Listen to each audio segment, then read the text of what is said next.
নমস্কার, আমি স্বপন। নিউজ না ভারতে আপনাদের সকলকে স্বাগত। কাঁথির সাংসদ সৌমেন্দু অধিকারী তিনি তার সংসদীয় এলাকার কাঁথিতে একটি সামাজিক কর্মসূচি রক্তদান শিবিরে গিয়েছিলেন। এই কর্মসূচির উদ্যোক্তা ছিলেন কন্টাই ক্লাব ও চৌরঙ্গী রিক্রিয়েশন ক্লাব। তাই দুটো ক্লাবের যৌথ উদ্যোগে একটা রক্তদান শিবির আয়োজন করা হয়েছিল। আর সেই রক্তদান শিবিরে উপস্থিত ছিলেন সৌমেন্দু অধিকারী।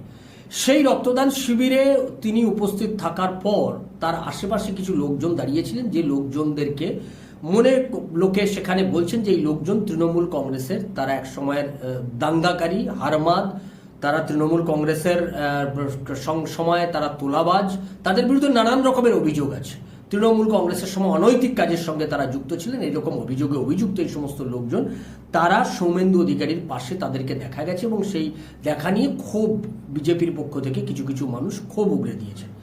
এর পরিপ্রেক্ষিতে সৌমেন্দু অধিকারী তিনি সোশ্যাল মিডিয়াতে একটি পোস্ট করেছেন, পোস্টটা আপনাদেরকে দেখাচ্ছিও।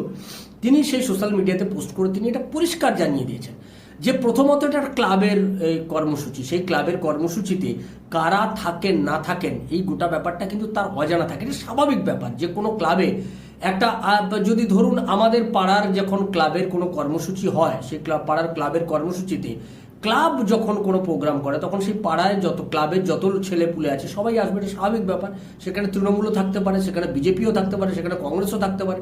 ক্লাবের কর্মসূচি যখন হয় সেখানে আমরা এটা অতীতেও বহুবার দেখেছি যে সিপিএমের কোনো বিধায়ক এসছেন, সিপিএমের কোনো মন্ত্রী এসছেন ক্লাবের প্রোগ্রামে, সেই প্রোগ্রামে দেখা গেছে কংগ্রেসের লোক পাশে দাঁড়িয়ে রয়েছেন, ছবি উঠেছে।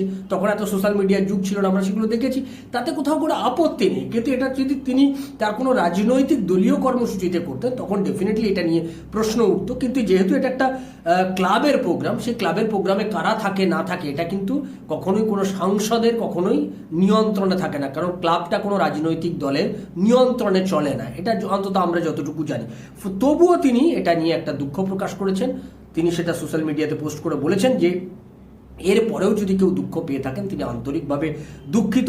সৌমেন্দু অধিকারী সোশ্যাল মিডিয়াতে এটা জানিয়েছেন যে তার এটা নিয়ন্ত্রণে নেই, এটা তার অবগতির বাইরেই থাকে। কে থাকবে, পাশে থাকে না থাকে, দাঁড়িয়ে থাকে, এটা কিন্তু সম্পূর্ণভাবে, এটা নিয়ে যদি কেউ রাজনীতিকরণ করেন বা এটা নিয়ে যদি কেউ সৌমেন্দু অধিকারীকে আক্রমণ করেন তাহলে আমি বলবো যে এটা যদি আক্রমণ অনেক সময় আবেগে করে থাকেন তাতে অপরাধ নেই, কিন্তু উদ্দেশ্য প্রণোদিতভাবে যদি কেউ আক্রমণ করে থাকেন তাহলে আমি বলবো আপনার এই উদ্দেশ্য কিন্তু সফল হবে না। এটা রাজনীতিতে এইভাবে হয় না, কারণ কোনো ক্লাব, কোনো সামাজিক অনুষ্ঠানে সাংসদ কিংবা বিধায়ক গেলে তার পাশে অন্য রাজনৈতিক দলের লোক পাশে দাঁড়াবেন না, এটা কিন্তু কখনো হতে পারে না। কারণ সেই সংগঠনের মধ্যে অন্য অনেক রাজনৈতিক দলের লোক যুক্ত থাকতেই পারেন। আপনি যদি কোনো মতুয়াদের কর্মসূচিতে যান